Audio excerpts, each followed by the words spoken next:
Hello, everyone. Welcome to another episode of the TBloom Talk Show. I'm your host, TBloom. And man, what a week 2 NFL that we had. I mean, every game seemed to be just close. Every game seemed to be close. There was really no blowouts, except for a few exceptions. We'll get to those in a second. But man, what a start to the NFL season. I myself, as you know, I give you predictions every week for every game for a money line, the spread, and the over and the under. I got back on track with the money line. Last week I was 5 for 10. This week I'm 8 for 8 on the money line. So that means just pretty much picking a game. So I'm getting better. I'm not perfect by any means. I'm at 500, but I'm getting better. As the season goes on, I'm sure it'll be a lot easier to predict these games because some of these teams are playing a little bit better than they should. And some of these teams are not playing as good as they should. So we'll get into that right now. Let's start off with the New York Jets versus the Cleveland Browns. The Shit Bowl championship of the year. Guess who took it? Just guess. The New York Football Jets took it. And it wasn't easy. No one thought that they were going to take it during the game. I mean, the Cleveland Browns looked like they had it in the bag. I mean, they did have it in the bag. In an ultimate Cleveland Brown fashion, they ended up fumbling the bag. And the New York Jets came back. Joe Flacco came back and fucking won it. 31-30. I guessed that the spread would hit for the New York Jets, and it did. The over did hit of 39.5 and a points. Oh, shit. Sorry, guys. 39.5 points hit. And, I said this wasn't going to be exciting, but, man, was I wrong. I was absolutely wrong. This was an exciting game, and if it wasn't for the Steelers playing at 10 a.m., I would have been tuned in. So, boom. There that is. New York Jets beat the Cleveland Browns. Next game, the Miami Dolphins versus the Baltimore Ravens, which was another exciting game. I think, because like I said, I'm watching the ticker. Tick, tick, tick, tick, tick, tick, tick, tick, tick. Tick, tick, tick, tick, tick, tick, tick. Watching the ticker, at one point, I swear the Baltimore Ravens were up by 3 touchdowns, at least. I want to say the score was like 35 to 20 or to 14. The game was over, it looked like. And then all of a sudden the Miami Dolphins came strolling back and put it into overtime and came back and won 42-38. What the fuck happened, Baltimore? I mean, you guys cannot let that happen. As a Pittsburgh Steelers fan, I love seeing that kind of stuff happen. But you guys man, that sucks to lose a game like that. I mean, the Miami Dolphins, I guess they showed something. They showed that they can stay in the game. They showed that their offense can put up 42 points against we don't know too much yet about defenses because the season's only in week 2, but you got to think Baltimore's got one of the better defenses in the league, at least top 10. And you can put up 42 points. You can put up almost 3 touchdowns in the fourth quarter. I mean, you got to think that that's an elite offense, or at least an explosive offense. Not sure how elite they are just yet because you need consistency to be elite. But right now they are definitely an explosive offense, as they should be with Tyreek Hill, Jalen Waddle, and Tua. But yeah, they came back, beat the goddamn Ravens to keep the Pittsburgh Steelers in first place in the NFC North. We'll get to that later, though. Got a lot to say about the Pittsburgh Steelers. Next game, Washington Commanders versus the Detroit Lions. Look at Detroit, 36-27. Beating up on the goddamn Washington Commanders. Our fucking that's our capital. You're whooping up on the Capitals team. Going to Washington, D.C. Or it was in Detroit. But you're beating Washington, D.C. I mean, come on.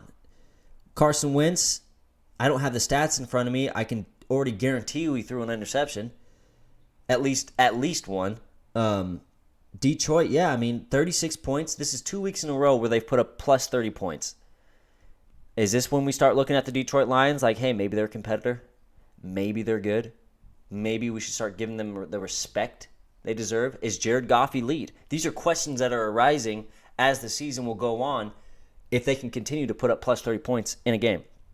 But nonetheless, Detroit gets it done against the Washington Commanders, 36-27, and a lot of questions arising. Next game, Indianapolis Colts versus the Jacksonville Jaguars. Wow. Do I even need to say it? The fucking Indianapolis Colts didn't put up 1 point.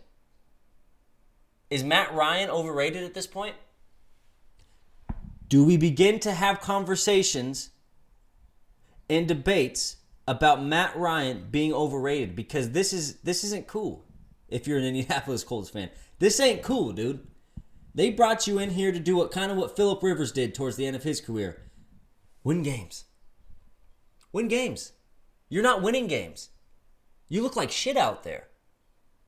Absolute garbage out there. 0 points against the Jaguars. I mean, I know the Jaguars are revamped. They're hungry and stuff, but no. Not in a division game. You don't put up a 0 in a division game, dude. Even if you are, Michael Pittman wasn't winning. And by the way, if you follow me on Twitter, I seem to have the best luck whenever I tweet a game prediction. Because if you guys go look up my last 3 tweets, specifically like my tweets, not retweets. Look up my last 3 tweets, TBloom, at TBloom Talk Show. You'll see them, they're all like on the fucking money somehow. Somehow I know what I'm talking about. As soon as I get on that Twitter and I start tweeting them, somehow I know what I'm talking about. I predicted as soon as I knew Michael Pittman Jr. was out for the game, all systems were go for the Jacksonville Jaguars money line because, I mean, it was a plus 150, and Matt Ryan, a guy who's only played for the Indianapolis Colts twice in a regular season, doesn't have his main target. Things are going to get a little shaky there. A little shaky. I didn't think they'd win by 24, but I knew that they were in trouble right there. Anyway, Indianapolis Colts, they got a lot of fucking... Jesus, I'm parched. They got a lot of fucking problems that they need to take care of. Oh, excuse me, guys. I'm going to go fucking grab a water for a second. Just hang tight. Sorry about that, folks. Just need a little bit of agua in my system. Because now we're going to go and talk about the goddamn New England Patriots versus the Pittsburgh Steelers. What can I say about this game? Well, it was everything I thought it would be. Just... the result didn't happen the way I thought it was going to. I thought it would be an ugly, really ugly game. The final score was 17 Patriots. Pittsburgh got 14. I thought it would be around that score, except I thought the Pittsburgh Steelers were going to win it. Naturally, you guys can fucking see what's behind me. I mean, I'm a Pittsburgh Steelers fan. I'm going to think we're going to win it. But we didn't. And it wasn't because we didn't have a chance or anything like that. It's because our offense... There's a lot of questions that come with Mitch Trubisky. Obviously. Had his stunt in Chicago, looked good his first year, then started struggling, then all of a sudden he's a backup with Buffalo Bills. We knew that there was questions coming out. But man, does he not like throwing it 20 yards? Is there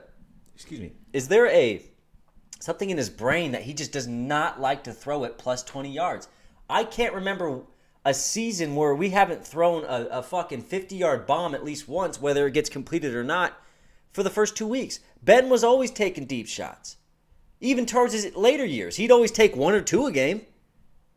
He wouldn't sit there and just dink and dunk the whole fucking game. I mean, this is what gets me to believe Mitch Trubisky is trying to not lose his job, because he knows he's about 2 interceptions away from Kenny Pickett coming in and running the show. And eventually it will happen. How soon will it happen? Who knows? Colin Cowherd today said it's going to happen in Week 9. I hope not. I hope that's not how long it takes for the Pittsburgh Steelers, Mike Tomlin, to realize, hey, put your fucking rookie in, yeah? Mitch Trubisky ain't the deal. He ain't it. We'll see, though. I mean, this game was, about everything I thought it was going to be. And we just, how can you have a team, as an offense, how can you expect a defense to respect a deep ball or to even play back when you're not throwing it? When you're not giving the defense something to worry about? It's like every play, it's a 10-yard pass at tops. If not a dink and dunk to Najee or Chase, or we've ran a boot right fucking like 3 times that game for like a little 7-yard out to Chase Claypool, which is good, don't get me wrong. But you need to be able to blow the top off the D, and we have the players to do it, yet we're not doing it. Some of this can be blamed on Matt Canada. Maybe it's on Mike Tomlin. Maybe it's on Mitch Trubisky. But what do you expect us to do when that we're so limited on offense?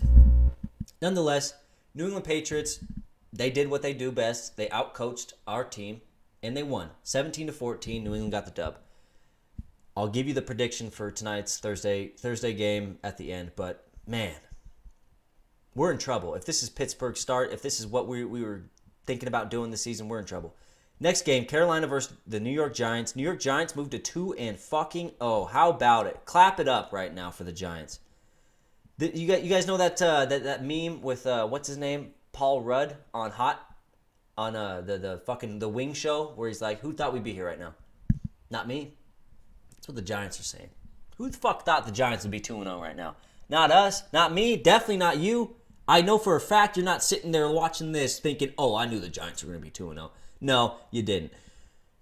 They beat the fucking Panthers 19-16. It wasn't a fucking glorious game for them by any means, but they got the job done. Baker Mayfield's 0-2. Now the question begins, did some of the Browns rub off on Baker? Will he forever be a loser in the NFL? Maybe. These are questions I bring to you. I don't know, guys. I don't know, but Baker looks like he needs some help. Is he a backup now? Is he a backup, or is he playing good enough to be a starter? I mean, I'm bringing this question to you. I didn't get a chance to watch the game. Maybe it's time for Baker Mayfield to, put the pride to the side and let Sam Darnold come back and run the show. We'll see. Giants, nonetheless, 2-0. True, I love you. Shout out you. It's the only Giants fan I know. Good shit. Next game, Tampa Bay versus the New Orleans Saints. Now, I didn't, like I said, all these 10 a.m. games I didn't get to watch, but all I remember was seeing, like, all the highlights when they, go and in the middle of the game, they'll go and show the fucking highlights. I seen fucking a ton of turnovers by the New Orleans Saints. And it looks like they got away from what they do best. I mean, Jameis Winston, I got to look this up now. I really got to look this up. Oh, you scrub. Okay. Let's look at the stats for Jameis Winston, because I remember just seeing a bunch of turnovers, a bunch of sloppy play in this game. I don't even think Tom Brady played well. Which Tom Brady, man, that guy's chin is like, did he go and get surgery during that 10-day hiatus? Was that his thing? Did he go through plastic surgery? Was that his whole 10-day deal? It's not even, I'm not going to talk about it. All right, where's the game at? Come on, right there. No, I'm in week 2. Come on. Okay, boom, right here. Tom Brady, 18 for 34, 190 and a TD. That's the most Tom Brady stat line ever. Okay, Jameis Winston. Yep, 25 for 40, 236, 1 TD and 3 interceptions. I knew it. And he was just forcing the ball, it looked like. I mean, God, how can a guy look so good one week and then look so trash the next? So trash. Mike Thomas had a drop. I know that. I remember seeing that. Yeah, I mean, just a shitty game for the New Orleans Saints. Shitty game. Tom Brady comes back. He beats the Saints finally. I'm not sure how many wins he has against the Saints in a Tampa Bay jersey, but I know it's not a lot. So, Tampa Bay got the win there. I'm not even going to do the unders and overs. You guys don't care about that. But I already told you my results for that. But Tampa Bay gets the win, 20-10. Next game, Seattle versus San Francisco. Holy fuck. San Francisco put something... Okay, 2 things. San Francisco looked a lot better than I thought they would. Second thing, Trey Lance, what the fuck? Hold on. Let me take my time. There was a reason why the San Francisco 49ers ended up ultimately signing Jimmy Garoppolo to a new deal. Was it because they knew something about Trey Lance being vulnerable to an injury? Because goddamn, that signing looks fucking great right now. And excuse me for my language, but when they made that signing, it looked stupid. It was like, why would you sign your second string quarterback to that? You're going with Trey Lance. That's your move. But now that Trey Lance is out for the season, and you have Jimmy as your backup, you have that cushion to lay back on. Great signing. Great sign. I'm kind of speechless to talk about it because it's not something that's fun to talk about. I mean, a guy just got injured for the rest of his season. That's not fun to talk about. But man, was that what would you call that? In hindsight, that was a perfect move. A perfect move to not get rid of Jimmy. Because if you got rid of Jimmy, who are you going to right now? I don't even know who their third string is. But I guarantee you it's not Jimmy Garoppolo or anybody close to who knows the offense like Jimmy. So, I mean, although Trey Lance did go down this game, the Niners are still in the same mode that I think they still have the same chance to win the Super Bowl that they would have with Trey Lance. Maybe even better, because Jimmy Garoppolo's been there, done that, went back, did it again, went back, and did it fucking again. So, wow. Nonetheless, San Francisco dominated the Seattle Seahawks. Seahawks suck. Seahawks suck, and that's a good fucking week for me. Next game, Atlanta Falcons versus the Los Angeles Rams. Atlanta. At fucking Atlanta. 27-31 against the Super Bowl champs. And then the week before, you almost beat the fucking New Orleans Saints, who I know didn't look, too good. We just talked about it. But man, they are competitive, to say the least. I mean, they were plus 10 underdogs. A plus 10 underdog, and they fucking almost win. I don't know if this means Los Angeles Rams are, worse than we thought, or the Atlanta Falcons are better than we thought. I'm not sure. It's week 2. We still got to get through the process of the due diligence, the this, the that, the he's, the who's, the ha's. But man, it looks like Atlanta has a team. And I'm not saying a fucking, Super Bowl competitor, but I'm just saying like a team. Someone who's going to be competitive. Someone who might sneak themselves into the playoffs. Spoiler alert. TBloom said it first. TBloom said it first. Atlanta's going to go to the fucking playoffs. How about that? How about it? Tell me I'm wrong. Tell me I'm wrong right now based on the 2 games that just happened. Tell me I'm wrong. You can't. You can't. Nonetheless, Los Angeles wins, but Atlanta is the story of that game. Next game, Arizona Cardinals versus the Las Vegas Raiders. What the fuck happened here? I could have swore the Las Vegas Raiders had the game. It was over. It was this. It was that. Then all of a sudden, the fucking Arizona Cardinals show up on my fucking what was the final score? Show up on my goddamn ticker, and they're the winners somehow in OT, 29-23. I mean, holy shit! What does this mean for the Vegas Raiders? The goddamn Vegas Raiders are 0-2. Is this a time to panic? No, because the Vegas Raiders, they're used to being in this position. They are. They're used to not being, a team that's, how could I put this? They're not consistent. They never have been. They get on fire. That's what happens. They get on fire and they continue to bring that fire into the playoffs, hopefully, and then, yeah, but I mean, right now, Jesus Christ, how do you give up that game to the fucking Cardinals? Let's look at the stat box. Let's look. How did Kyler Murray do? Kyler Murray, 31 for 49. God damn, he threw 50 passes that game. 1 TD, 1 interception. What did he do rushing the ball? 5 for 28. And where's James Conner? All this hype with James Conner, and you guys obviously see, I know who the fuck James Conner is, right? Why is he not getting the ball a little bit more? Weird. Zach Ertz with 8 receptions. Nonetheless, I don't know how they blew this game, man. That's the most Vegas Raider thing I've ever seen in my life. 29-23, Arizona took it. Arizona's 1-1, Vegas Raiders 0-2. Next game, Houston Texans versus the Denver Broncos. And I had my stint about the Denver Broncos head coach last week making a terrible decision to not fucking call a timeout and to let his kicker kick a 64-yarder for the game in Seattle. He's an idiot, and he's still an idiot because he only beat the Texans by, 7 points? 7 fucking points. Unbelievable. I don't even want to talk about this game. That's how boring it seemed. I didn't watch it, but 9-16, that's not a fucking fun game to watch.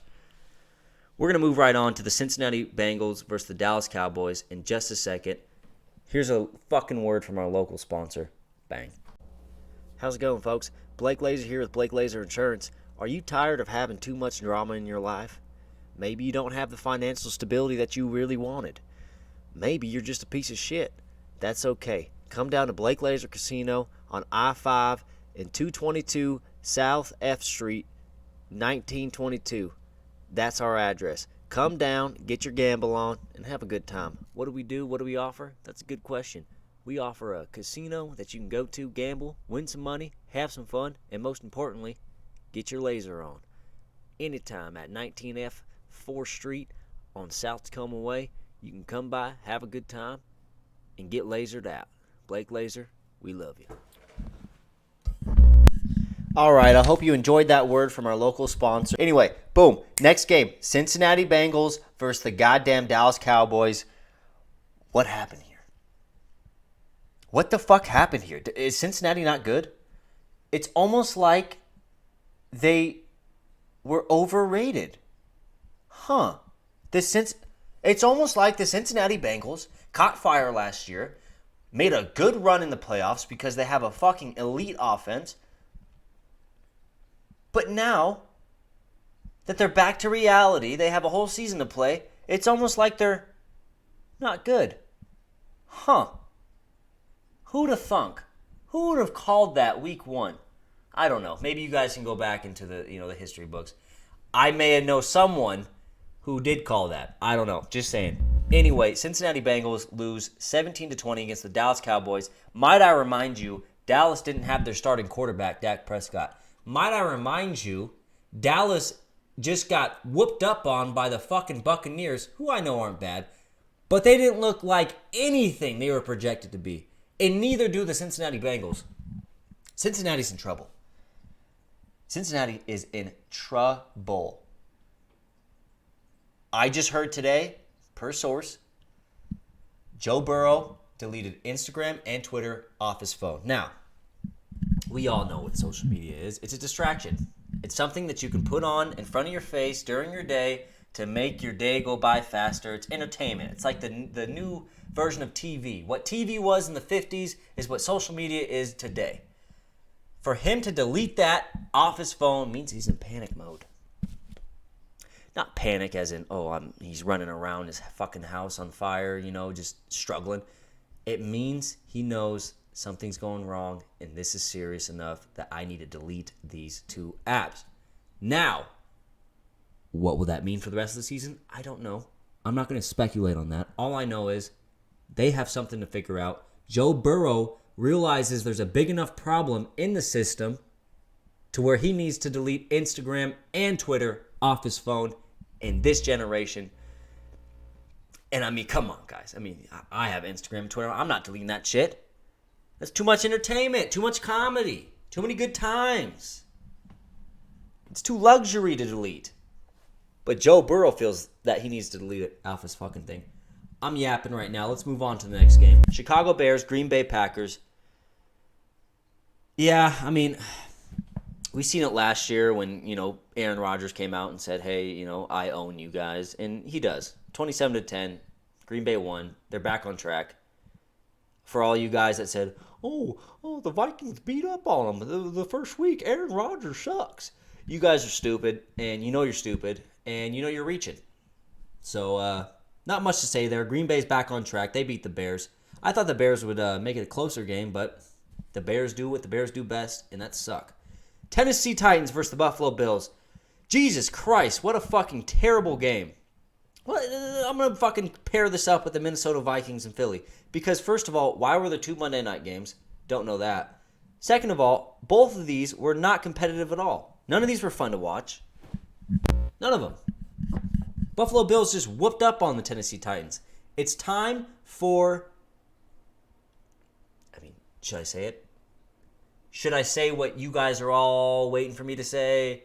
It's time for Ryan Tannehill to get benched and let the rookie come in and see what he can do. He's probably going to produce fireworks. He's going to do an awful better job of selling tickets than Ryan Tannehill does.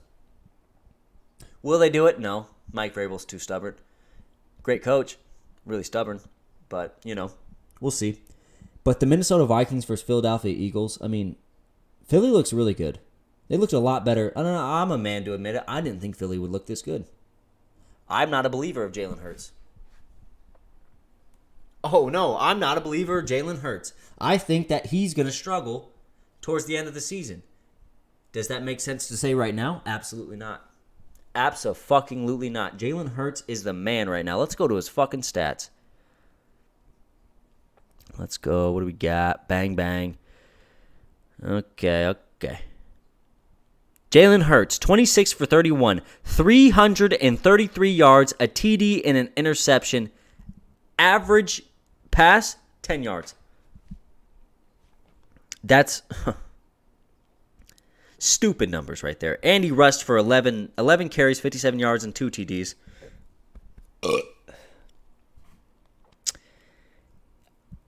I'm going to stand by my word. I don't think Jalen Hurts is going to continue to be this successful towards the later of the season, but right now I sound stupid. But because the guy's playing unbelievable. Let's look at the receiving. Goddard. Devontae Smith got back on track. 7 receptions, 80 yards. A.J. Brown, 5 for 69. 69. But no, hey, the Eagles, dare I say, look like the best team in the league right now.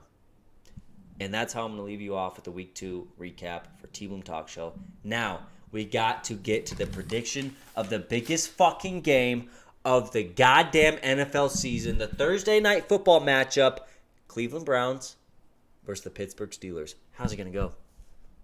I have no idea. If you were to ask me right now, how is it going to go? I have no idea. This could be a 40-35 shootout, or this could be a 3-0 going into the fourth quarter. This is the most unpredictable type of game I could ever try and predict for you guys, but I'm going to attempt to. So, and by the way, Prime Video, why is that a thing, dude? Like, why do you guys make it so hard for the older generation? You know what I mean? Like, I got family that wants to watch this game, but they don't know how to fucking watch it. What the fuck is Prime Video? They're paying $250 a month for cable, and they can't watch a fucking Thursday night football game because there's this thing called Prime Video. It's ridiculous. Nonetheless, Steelers, Browns, give me... You guys are going to fucking hate me. Give me the fucking Pittsburgh Steelers to win 22 to 19. 22 to 19. No, 23 to 19. That's my official prediction. Pittsburgh's going to take it. Fuck the Browns. I'm biased as shit right now. I don't care. I mean, you see what's behind me. You think I'm going to go fucking say the Browns with that shit behind me? Absolutely not. 23 to 19. Steelers going to take it. It's going to be a real shit show. I'm probably going to be pissed by the end of the game. But I will be happy nonetheless because we will win. That's going to do it for this week's, or not this week's, but that's going to do it for this episode of the TBloom Talk Show. I appreciate everyone who's tuning in. I mean, the comments, the likes, the subscriptions, man, it means a lot to me. Thank you for everything you guys do for me. I will try and keep doing the same for you guys. TBloom,